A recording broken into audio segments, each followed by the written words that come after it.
this is an iHeart podcast. Guaranteed human.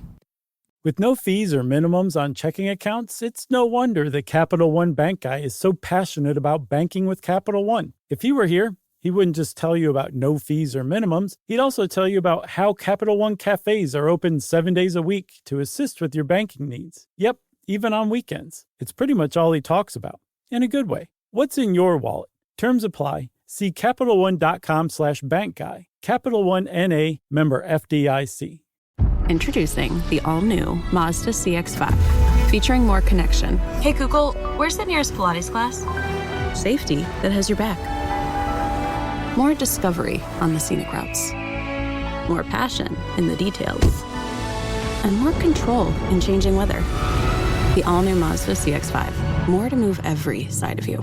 See it in 5 films at MazdaUSA.com/5sides. Google is a trademark of Google LLC. Sequences shortened and simulated.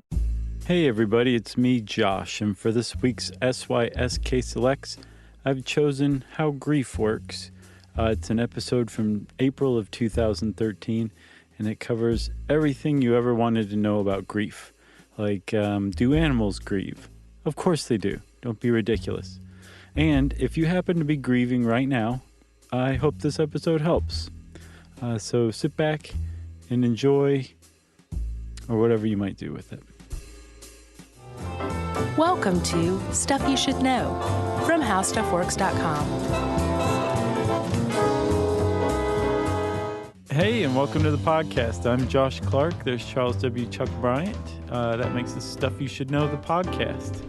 Good grief. Yes, good grief. I looked that up. What'd you come up with? Well, it just struck me, because Charlie Brown says it, that's where I know it from. Mm-hmm. Then I thought, where'd that come from? Because I often wonder those things. And it's just, apparently, they think it's just what's called a minced oath, like when you substitute God for good gravy or good googlies or... I gotcha. Great googly moogly. Googly moogly. But then I thought grief was weird because that's such a specific thing. But then good gracious is very specific too. Yeah. And like ill-fitting. So I guess it's just a minced oath. Good grief. Well, maybe good gracious came from good grace. And somebody was like just feeling a little buzzed on schnapps. And they added gracious instead. Maybe so. Minced oaths. Good gravy. That's good. It's probably the funniest thing that'll happen in this show. Probably. And that wasn't even that funny. Yeah. But this one's not supposed to be funny. It's about grief, Yeah. And I think we should point out from the get-go that this is about grief, yes. Human grief, Western human grief. Yeah. But that's not to say that there aren't different types of grief and that humans are the only ones who do grieve. In fact, I have a story for you. Yeah, I got a little animal action too, so. Oh, you do. That was the funniest thing in this episode. This story took place back in the spring of 1999 in Uttar Pradesh state, India, specifically in the town of Lucknow, and even more specifically at the Prince of Wales Zoo. Okay. There was a 72-year-old elephant, female elephant named Domini. And Domini was hanging out in her little house at the Prince of Wales Zoo when all of a sudden she got a younger, pregnant friend delivered to her named Champakali. And Champakali was, as I said, pregnant. She was actually on maternity leave from her regular gig where she would just let tourists ride on her back. Okay. All right. And so she was taken to the Prince of Wales Zoo to basically just have a nice, comfortable term and then give birth. And Domini just fell in love with Champakali. This is so sad already. So she basically became a maternal figure to Champakali. They were best friends. Champakali would lay around and Domini would stroke her pregnant belly with her trunk. They just got really, really tight, which is very normal in the elephant world. Yeah. So you can almost imagine that Domini was growing excited as Champakali got closer and closer to her due date. And when finally she did go into labor, Champakali died during childbirth and gave birth to a stillborn calf. And Domini, I guess they let her come in and hang around the body because elephants are known to grieve. Yeah. Well, even as far as elephants go, Domini's story is it's pretty bad. She cried over the body for a while, and then went over to her enclosure and just stood still for a week. Right? You're killing me. After the week, during this week, she stopped eating. She got to the point where her legs swelled from basically starvation and dehydration. Wow. Until she fell over. And then she just laid there for what turned out to be the rest of her life, where she wept and refused to eat and refused to drink and grieved over the death of her friend, and finally died herself a few days later. And the vets tried to keep her alive. They did what they could, but they said in the end, in the face of Domini's intense grief, all her treatment failed. Jeez. No, they're buried next to one another. I had a dog situation like that, similar, when I was a kid. Yeah? One of my dogs died, and they were best buds, and the other one just, like, was never the same and died about 3 months later. Yeah. And seemed healthy at the time. And I went out and laid down in the doghouse and cried. Nice. When I was, like, 7. Nice, It was Chuck. devastating. That's a wonderful thing to do. That's working out your grief, you know? Yeah, but as far as the animals go, it really is pretty evenly divided among scientists who say, yes, they show all the signs of grieving, and that's what they're doing, and then others that say, no, they are not grieving. We are putting that on them as humans. Yeah, I totally disagree with that. Yeah, it's just, it's really two camps. Some say it's we've talked about this before. Yeah. We've run up against this before, and I don't think either one of us have changed our positions at all. I think they grieve, but then you hear, like, this one great ape, was famous recently for carrying her little dead baby around for, like, 3 days. Right. And other scientists came out and said, like, this is a long gestation period. They have singletons. Having a kid is a big deal. And so she's carrying this baby around in hopes that it will come back to life, and it's, like, in a comatose state. And, it's a practical, adaptive, evolutionary thing that's happening. It's not grief. And then I think, you're heartless. Right, yeah. They're grieving. Because adult chimpanzees don't took, grieve. They took the baby chimp and made a purse out of it. That's what those scientists did after that. Well, but then for animals, I don't want to get too sidetracked, but you have to think, like, when some clearly show signs of what looks like grief and some don't at all, like the chimpanzee in the same, arena, like they eat other chimpanzees while they're still alive and screaming. Well, those are the ones that backtalk. Or they go off to die by themselves and there's no grieving. Or they will make, like, if one of them is dying, that will, like, kill them. Right, but imagine you're an outside observer of the human species. We lose chemical weapons on one another, and yet we still have funeral practices. I mean... I know. It's interesting. I wonder why certain animals do and certain don't, though, Yeah. It's very interesting to me. Well, getting back to humans, the human realm of grief, there was a man who recently was married to his wife for 62 years, and she died. And on the way to her funeral, he died in the back of the limousine. Oh, really? And, which I thought was incredibly sweet. And then his daughters... They died at the funeral? No. Oh. They put a sign up. They decided to just have a double funeral, and they put a sign up at the wake that said, "Surprise, it's a double header," and then buried him next to her like that that day. Well, I guess their family has a good sense of humor, at least. But the point is that's they used a sense of humor to grieve, or else they weren't going through grief. And the point of that whole thing is that there's no set way that grief works, which is great because we can say just about anything here and still be in the right. Exactly. Because psychology is still grappling to define the process of grief. Yeah. And some very recent studies that you found show that grief is not present in everyone. Yeah. And that everyone deals with it very differently. Yeah. And there's not really any specific way to handle it. There's just some great general guidelines, and that we should say grief is a very personal thing. Yeah, and I myself have experienced the spectrum of grief in my life, including, like family members passing away, not to be too cold, but some are, you super grieve for, and some it's like, well, they were very old and they had a great life and we saw this coming, and that's one of the things it's one of the types of grief, anticipatory grief. Right. they say, is probably easier because you're working that stuff out over time, and it's nothing like an accident or a child dying, unanticipated grief. Well, completely different. Yeah, it is. So you mentioned anticipatory grief.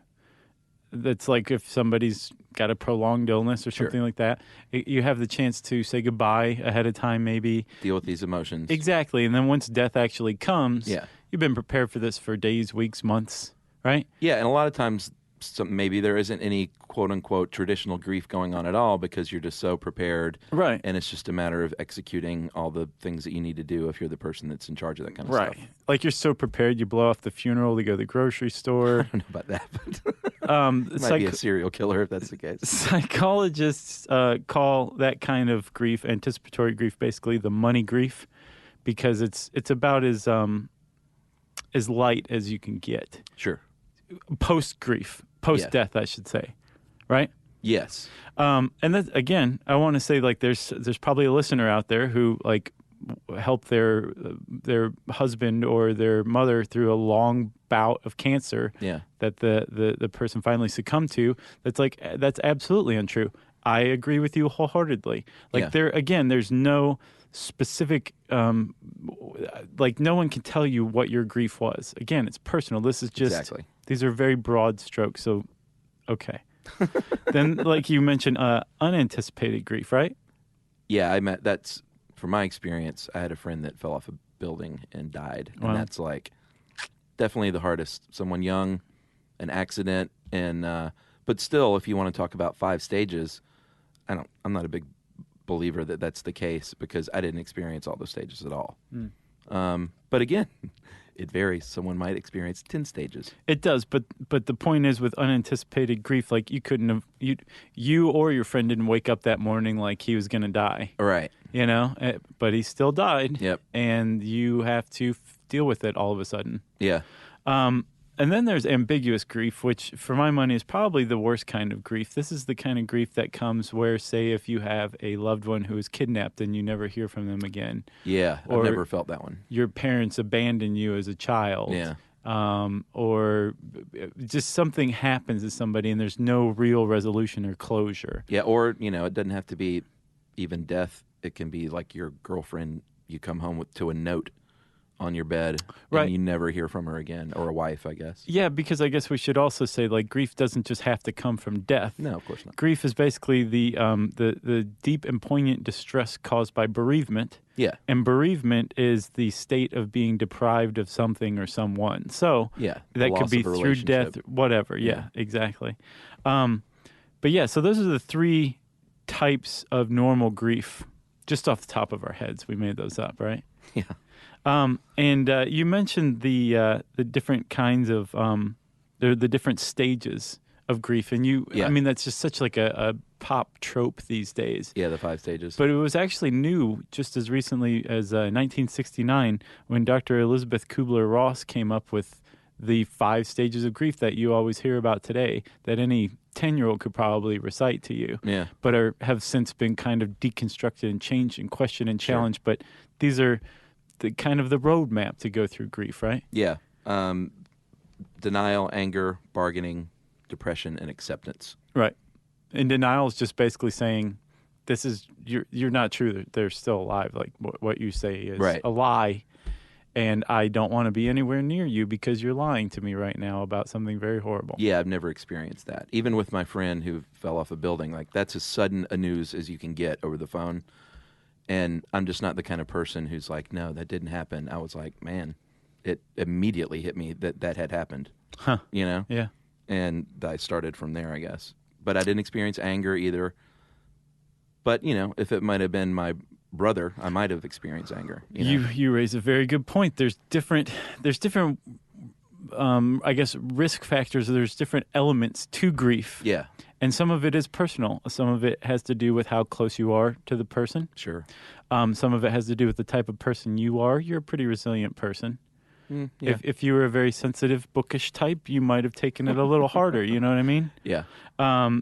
You have a very, very, very strong, tight support group. You do. Yeah. So I would say that that probably helped quite a bit. I'm sure you had a group of friends that like helped you through that were probably friends with the kid too. Yeah, absolutely. So you went through it as a group. Yeah, going through something alone is always hard. Even if you think you're a loner and don't want to be around anyone, you're probably not doing yourself any favors. Right. And then lastly, you had prior experience with grief. You'd thrown yourself down in the doghouse when you were 7. Yeah. So you had that experience to draw upon and to know you can make it through it. It does get better. It does go away. Yeah. So you're going to have the hardest normal kind of grief if you are, like you said, a loner with no support group. If this is the first time you've ever experienced grief, if you're the sensitive, bookish type, and if you were extraordinarily close to somebody. Right. Right? Yeah, totally. And in fact, I used to do acting exercises in college. I took this acting class, and believe it or not, I took one acting class, and I was not very good at it. And he used to tell us to try and do like crying exercises and stuff. So what did you think of? My brother was always the go-to. Like, imagine my brother had gotten killed or something. I would just like, boom, That waterwork. is so sweet. Yeah. Yeah, your brother. Other family I think members I I could tried, make and I was like, myself cry if I thought of your brother dying. I know, he's a He's beloved such guy. a good guy. I'm just kidding about the other family members, by the way. All right, so anger. That's the second one. Yes, it is. Pretty self-explanatory. Yeah. Bargaining fascinates me. Like the idea that you feel like you're suddenly in a position to make a deal with God. Yeah. To reverse the circumstances or bring the person back or take away the pain. Yeah. That's just so crazy. And it's like you think of somebody bargaining with God or some higher power and they're like looking up, talking to the ceiling or the sky. Yeah. And that is one of the normal stages of grief. Yeah. I just find that fascinating. I did that when I was young with girls. Oh, yeah. Well, I was heavy into church, very emotional kid, and girls like, it was one of those deals like, God, just please, if she would just come back to me, I promise I'll like do this and I'll do that. Yeah. But I'll clean behind my ears. Yeah, I grew out of that pretty quick. Yeah. Because I realized it didn't make any difference. Right. That girl's either coming back or she was hitting the road. Exactly. And God probably had little, if anything, to do with that. That's right. He was dealing with bigger problems. That's right. After that's depression, and this one's kind of tricky. Yeah.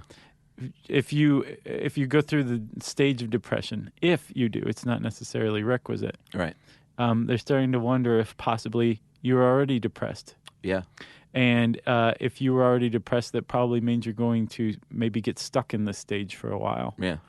Or you might go through a depressed stage and then come out of it. Right. It's not necessarily, but the problem with this stage is that depression is a recognized mental disorder, and grief is not considered a mental disorder. Right. And yet, in one of these 5 widely accepted stages, you go through a period where you have a mental disorder. Yeah. But it's part of a normal process, and that's basically like taking psychologists and throwing them into the Thunderdome. Yeah. Greasing them up with chicken fat and handing them battle axes and saying, like, explain that. No, that's the funniest thing said in this podcast. The last one is acceptance, of course. Yep. It's when you are finally able to move on. And I found that one fairly interesting article where they charted this, and they said it would look like a W. Yeah. Is that right? Like the high points and the low points? Yeah, which I guess denial is a high point, and then it goes down to anger. Yeah. Up to bargaining. I guess. If you feel like that's getting you somewhere, maybe it's an up. Maybe. At the very least, it's manic, I would think. Yeah. Back down to depression, and then finishing the W with a nice bit of acceptance. Yeah, and they've, as you said, that we've sort of been studying this for like 30 or 40 years, and there was always that 5 stages thing, but recently they're looking more into it. And they've done some studies with widowers and widows, and they found that they really oscillate wildly from day to day. Right. And it's not necessarily going to be a W. I felt great today, and really my spirits were up, and I was even laughing. Mm-hmm. And then the next day they were really sad, and it just really is all over the map. Right. But I think overall what they're finding is that on a long enough arc, people emerge from it. And it seems to be somewhere on the order of 6 months to 3 years. Yeah. Seems to be. And I think that's the outliers are maybe 6 months to 3 years. That's such a ridiculous time frame, though. But I mean, like, if you study enough people, you can probably create like a... make up like 3 months to 5 years. Right. No, totally. And then say anyone else is an outlier. Right, but that's the thing. Like, you can't. That's why everybody is very wisely. They avoid saying things like that. Like, this is like, it's almost a respect for the process. Like, no one wants to come out and say, no, this is how it is. Yeah, because you can't, and that's a mean thing to do. And actually, there's grief is in danger of being medicalized in the DSM-5, one of the proposals. There's always been an exemption to bereavement with depression, like a depression diagnosis. If the person has recently gone through the process of grief or is in the process of grief, you can't diagnose them with depression. You can, but you're not going to get reimbursed for any meds you prescribe them. Right. Well, under the DSM-5, they're taking away this bereavement exclusion so that doctors can get reimbursed. That's good. Yeah, but it medicalizes grief. It says no, and now it's a mental disorder. Well, when it's not supposed to be, and it's a slippery slope. Yeah. A temporary disorder, though. You would hope so. Yeah. All right. Very keen insight. Nice work. Thank you, Psychology Today. Yeah. Is that where you got it? Yeah. Okay.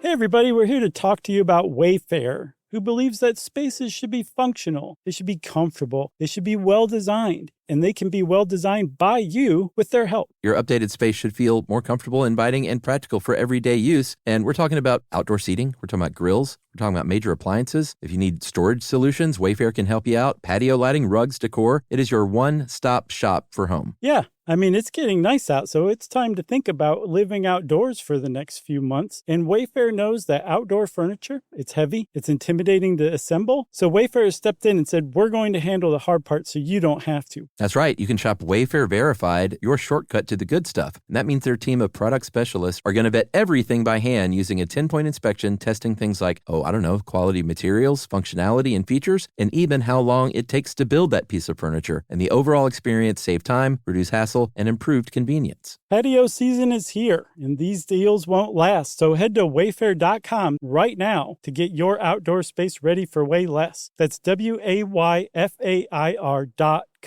Wayfair, every style, every home. Hey everybody, I want to talk to you a little bit about Tide Evo because it represents over 10 years of innovation and product development. Tide Evo is a first-of-its-kind technology where tens of thousands of minuscule fibers are spun together to form a 6 times powerful layer packed with scrubbers, brighteners, pre-treaters, and fresheners. And that's going to deliver a breakthrough clean that's so powerful it feels like magic. Yeah, it is kind of like magic. Tide Evo is revolutionary. A 100% concentrated, waterless laundry tile that's made of compressed microfiber soap layers rather than liquid or powder. And it's not like pods or sheets because it uses 6 layers of detergent fibers to deliver superior cold water cleaning without plastic packaging of any kind. And it provides a mess-free, lightweight solution that dissolves lickety-split. So whenever you run into a laundry challenge, turn to Tide Evo. It's revolutionary, it's magic. Try new Tide Evo. Real laundry magic.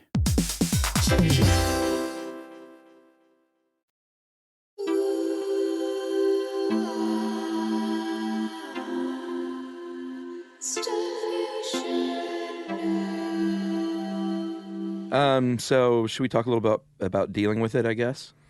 Yes. These are, it's good advice, but it's also, anytime I read something where they're like, take care of yourself and eat right and exercise. Yeah, avoid drugs and alcohol. Yeah, but it is very much true. It only is going to make things worse if you wallow in this and abuse yourself with drugs and alcohol and don't eat and you don't think there's stay up all night. There's not a therapy to pouring like half of a 40 out on the curb for someone who's gone and then drinking the other half? Yeah, I mean, sure, but don't do that every day for like weeks and weeks. Right, starting at 9 a.m. Yeah, I mean, I think me and my friends got together and got really good and plowed after we got the news about my buddy. Yeah, but Chuck, we weren't in there every night. To avoid alcohol. My advice is to avoid it after one time. Yes, but okay, so in addition to avoiding drugs and alcohol, eating right and getting regular exercise, just the standard stuff. What was that also in? Jet lag? Yeah. I think every time it's Jeez. anything. There are like some really good suggestions to dealing with grief. If you find yourself overwhelmed by a profound sense of sadness, there are things out there that you can do to make yourself feel better. You can write a letter to the deceased. That's said to help. Scrapbooking? Why not? Throwing yourself into, say, making a memorial, like those roadside memorials. Yeah. Or a video clip show. Who knows? Yeah. Actually, you know what? When my friend died, I did a video. See? Because his family put together a website, like a memorial website, and I had video footage back then of him, and I did a little video for the family, but it ended up really being like a great thing for me. It made you feel better? Absolutely. Yeah, so basically putting yourself into a project that where you're thinking about this person. I imagine, and this isn't in the article, this is just me doing some armchair psychology. Sure. But I imagine it forces you to remember good things about the person. Mm-hmm. And so during this time when you're possibly a little more emotionally fragile than usual, you are being reminded of positive memories, positive things as well. You know, so maybe that's why that would help. But it definitely does help, you know? For sure, because when you're going through and doing like a scrapbook, it's these great memories and these pictures, and it's not, you know, you are remembering the good stuff and the life. Right. Which is, I think, how everyone wants to be remembered, you know? Sure. It's like these great Alive. lives that we have. Exactly, you know? You want to be remembered as alive. Yeah, I mean, I'm one of those people that always wants my funeral to be, you know, a little bit more of an upbeat affair, as much as it can be, you know? Whereas some people are like, no, man, I want people really sad. Right, yeah. I want to be mourned for days. Yeah. Not me. Yeah. So you want the upbeat affair. Yeah. Okay. Like have a party and, you know, make fun of me. Okay. But not like Gigi Allen's funeral. I have to research that one. I can only imagine what it was like. Yeah. It's pretty hardcore. Pretty much. Okay. Yeah. Did they inject his corpse with heroin or? No, he's buried naked though, and he lived naked. It was, yeah. You can do some research if you feel like. Okay. Man, he died in a horrible way. Didn't they find him murdered in an alley, naked, and never found the murderer? No, I think he killed himself. I thought he was murdered or OD'd. I thought he was stabbed to death. I don't think so.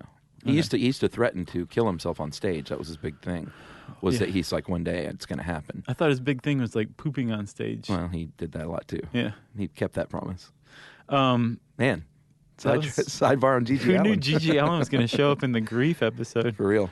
Another thing you can do to, I guess, kind of help through the grief process is to throw yourself into a project that you think the deceased might appreciate. Yeah, or some organization they might have been affiliated with. Right, that's what I meant. Yeah. Like if you lose someone to cancer, maybe get involved with the Komen Foundation or one of the other groups. Or apparently MAD, Mothers Against Drunk Driving, was founded in memory of a deceased person. Absolutely. Killed by a drunk driver, one would imagine. Right.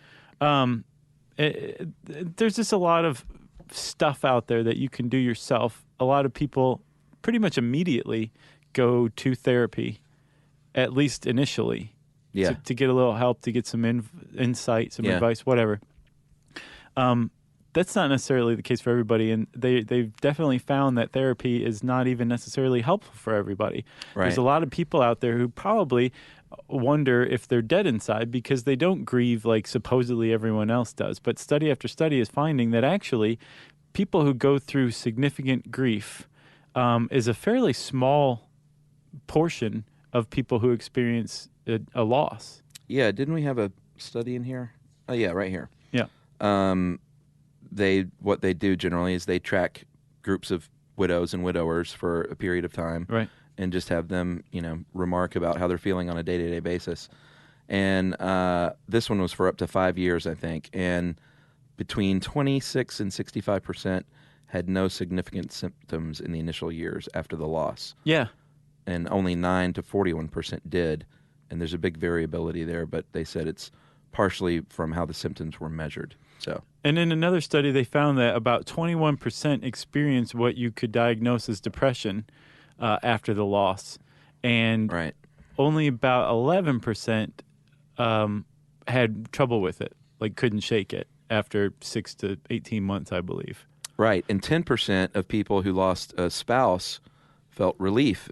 These were people that had reported being unhappy in their marriage. Right. So there's that. Those are the ones that dance on their spouse's grave. I guess so. And I don't necessarily think it's that cold, but there could be some mild relief if you weren't happy in your marriage. Right. And it doesn't mean you're dancing on graves and partying, but it might just be like, all right, well, now I can go move to Cabo San Lucas like I'd always wanted to. And hang out with Sammy Hagar. But my wife hates the ocean. Yeah. And now I can do that. Right. And my wife also hated Sammy Hagar, but I'm going to go hang out with him. Yeah, they also think that men may grieve heavier, even though it's long believed that women do. Mm-hmm. But I think a study like that is sort of silly. It's so variable, like from person to person. I don't know. Right. But we say all this to point out that if you don't experience what other people would recognize as grief, there's nothing wrong with you any more than there is if you experience grief. Exactly. What psychiatry and psychology have started to pay a little more attention to is what's been termed complicated grief. Yeah, and that is interesting. Technically, if you go, say, several months to where your life is really, really interrupted, you can't sleep, you can't eat, you're having trouble focusing on anything but the death of this person, the loss of them. Yeah, you start to seriously doubt things very important in your life, maybe like religion even. Right. Like I've lost a child, like there can't be a God, that kind of stuff. Right. Or conversely, if you can't even mention the person's name or hear the person's name. Basically, if your life is disrupted for many months, then basically everybody from the Mayo Clinic to the APA says, maybe you should go see somebody about this. Yeah, because it can also manifest itself in aggression and violence, self-destructive, physical self-destruction. Yeah. So it can complicated is an understatement here for this kind of grief, I think. Right. So there's different kinds. If you go see a counselor with what's considered normal grief, they're probably going to help you let go of the person while still honoring their memory and recognizing them and the impact that they had on your life, but to get out there and live your own life. They're going to try to reach the same goal if you have complicated grief, but they're going to do it a different way, and they're probably going to encourage you to really form an even greater bond with the person now that they're deceased that you can nurture and hold on to and carry around with you. That makes sense to me. Yeah, and in this case, it's not like you can't tell a parent who has lost a child and you need to work through this and get over it. Right, and that's actually one of the risk factors for complicated grief is the death of a child. Right. The death of somebody that you are possibly codependent on. Right. And very, very close to. Sure. Or the death of a sudden death, usually from trauma, say like a murder. Right. Or something like that. Right. Those are risk factors for complicated grief. So I would imagine that if you had a loved one who was murdered, you probably are already getting some sort of professional attention, and if you're not, maybe you should. Well, yeah, and that what we're basically talking about was the difference between grief and trauma. And when you've experienced it to that degree, trauma is a whole different deal. They'd say it feels unreal, and it's can be terrifying. Terror is the most common emotion. It's common if you have dreams about a deceased loved one, but if you're having traumatizing dreams about yourself being endangered, then you've crossed the line from grief into trauma and complicated grief. Yeah. Heavy stuff. It is very heavy. Losing a pet is, for some people, a very, very, very big deal.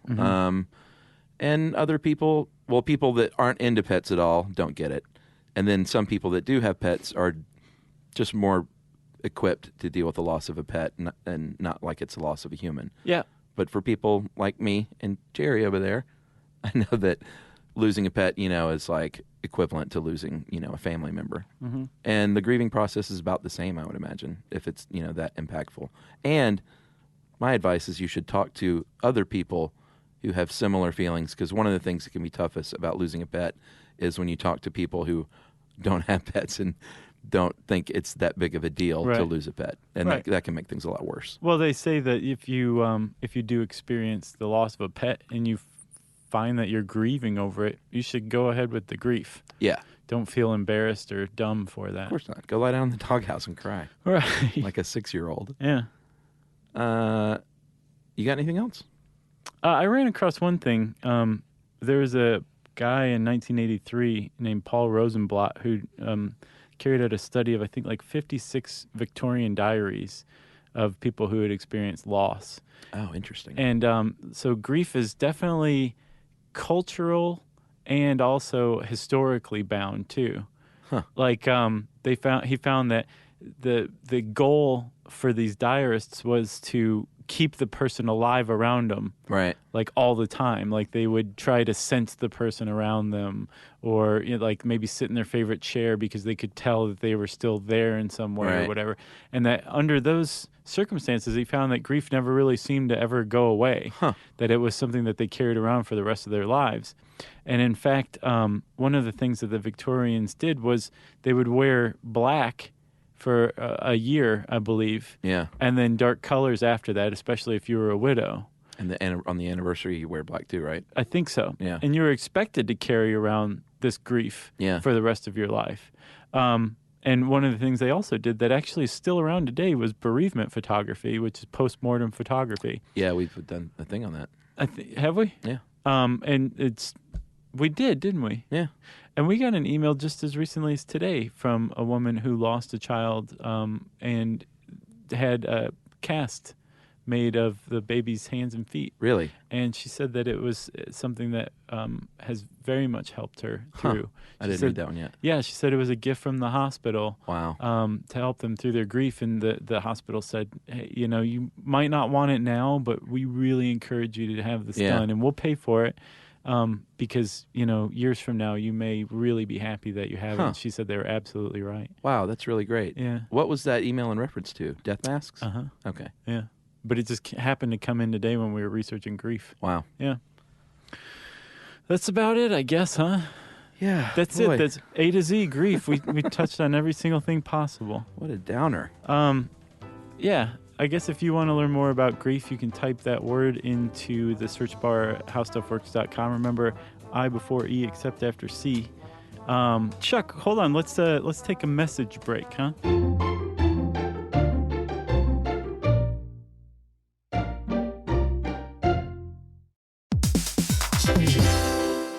Hey, everybody. I want to talk to you a little bit about Tide Evo because it represents over 10 years of innovation and product development. Tide Evo is a first-of-its-kind technology where tens of thousands of minuscule fibers are spun together to form a 6 times powerful layer packed with scrubbers, brighteners, pre-treaters, and fresheners. And that's going to deliver a breakthrough clean that's so powerful, it feels like magic. Yeah, it is kind of like magic. Tide Evo is revolutionary. A 100% concentrated, waterless laundry tile that's made of compressed microfiber soap layers rather than liquid or powder. And it's not like pods or sheets because it uses 6 layers of detergent fibers to deliver superior cold water cleaning without plastic packaging of any kind. And it provides a mess-free, lightweight solution that dissolves lickety-split. So whenever you run into a laundry challenge, turn to Tide Evo. It's revolutionary. It's magic. Try new Tide Evo. Real laundry magic.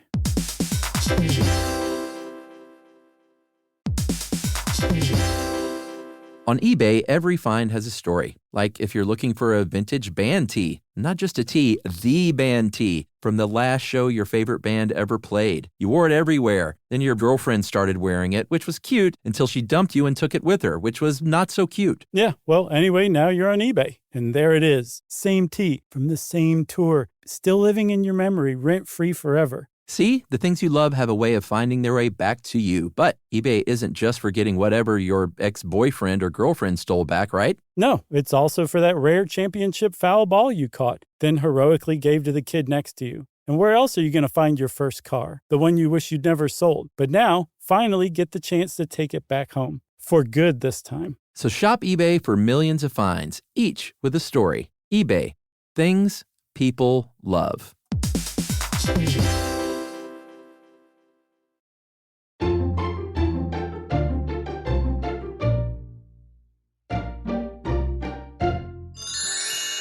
So, Josh, you can, by the way, to jump back, look into more grief on our website.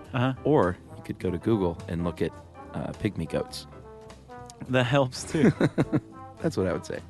All right, so now, not listener mail, Josh. Today we have Administrative details. Nice, Chuck. Well done. All right, so this is gonna be an ongoing thing because, as usual, they stack up. Well, man, we have very busy work schedules. I know. And we like to say thanks to as many people as possible. For those of you that don't know, Administrative Details is a segment that replaces listener mail in which we read out thank yous to fans who have sent us Stuff. tokens. Yeah. Anything. Yep. For example, a postcard of Rapa Nui from Ryan Confer. Thank you for that. Nice. That's Easter Island. Okay. Jacob Ward sent us Yellowstone Park shirts, postcards, info cards, hats. Oh, yeah. Because he works there. Yeah. That was a pretty sweet gift. And he gets a discount. I hope he does. Thanks to Shanti Diva for the postcard of the Monkey Knots. Casey Herring sent us cookies, and they were delicious. Yeah. Which cookies? The delicious ones. Okay. Not those crappy ones. We got a wedding invitation from Rachel and John Reed. Oh, yeah? Congratulations. I'm surprised no one's asked us to officiate. Great. I'd do that. Oh, man, you just opened the floodgates. Hitch Safe. Inventor Tim Freeman sent us a hitch safe. And that is a little thing that you stick in your trailer hitch if you have a pickup truck, and it's got a little key and this hollowed out, and you can put your wallet and stuff in there if you go kayaking and lock it up. I didn't see this. Well, because you don't have a pickup truck. Oh, okay. You get a trailer hitch, buddy. We'll split the hitch. Okay, we'll half a share. year. Yeah. Let's see. We got a Christmas card and postcards, plural, from Becca Evans at UCSC. All right. Justin Norman sent us an Ergo desk and iPad holder, and I'm actually using the one for the laptop on my desk. It's quite lovely, and it's handmade wood, and you can find that at woodfold.com. Yeah, that's really a sight to behold. Yeah. It's amazing. It looks really like is. plastic. Right? But it's wood. Yeah. Yeah. We got a Christmas postcard from Davini B, who for some reason was dressed as Wilfred from the TV show Wilfred. So thank you, Davini. Lori and Leonard sent us some yummy chocolates from Figgis in Marshfield, Wisconsin. Yeah, it was lovely. We got a copy of the book Brushing the Teeth of Elvis's Monkey and a nice letter from Nurse Beth. So thank you for that. You know what? I'm going to go ahead and bust through my books here. We got Why How We Do Anything Means Everything by Dov Seidman. We got Swing, The Search for My Father, Louis Prima, nice. by Alan Gerstle. Science Nearly Explained by Dick Maxwell. Yeah. And that is on Amazon and Kindle. The Vampire Combat Manual from our buddy Roger Ma, who sent us the Zombie Combat Manual. Yeah. And I imagine pretty soon we're going to have a Werewolf Combat Manual. I would hope so. Unless Roger's getting lazy. And Trunkless, which is a children's book from Sean Antoniak and Matthew Antoniak. That was sweet. That was like a graphic novel. Yeah, and they sent us some cool stickers from 811graphics.com. Yeah. So those are my books. Nice. Let's see, what else? We got another postcard from Rapa Nui from Emily B. That rhymes. Wow. Yeah. We got Trifold Wallets from Trifold Wallets. Nice, man. Yeah. You should get paid for this.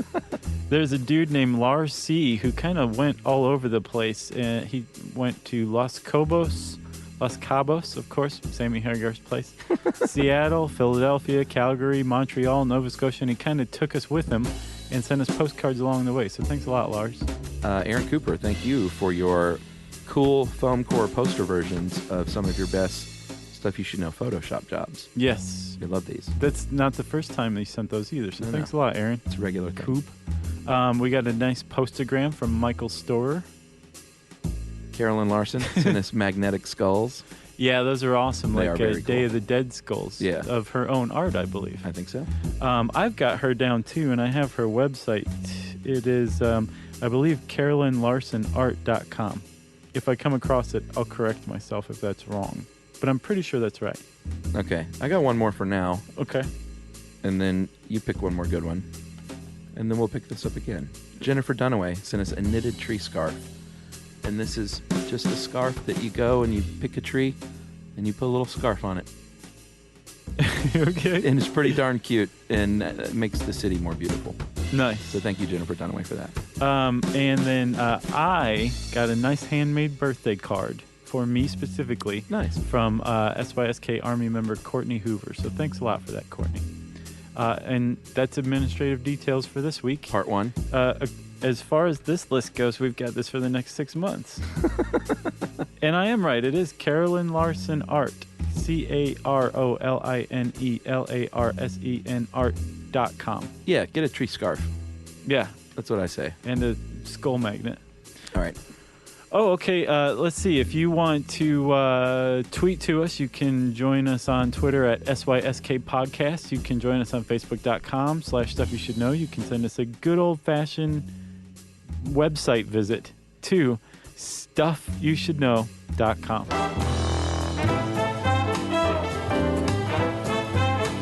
For more on this and thousands of other topics, visit HowStuffWorks.com.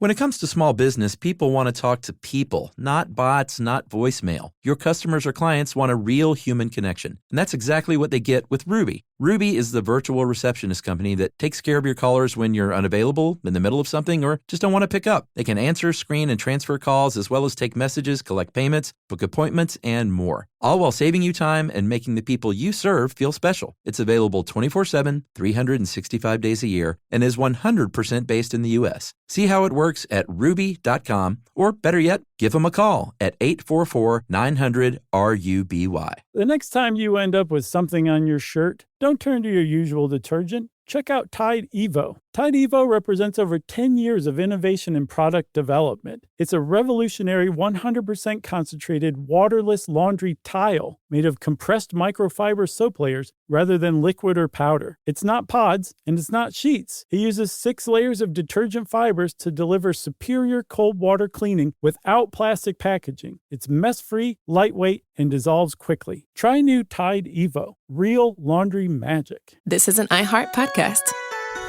Guaranteed human.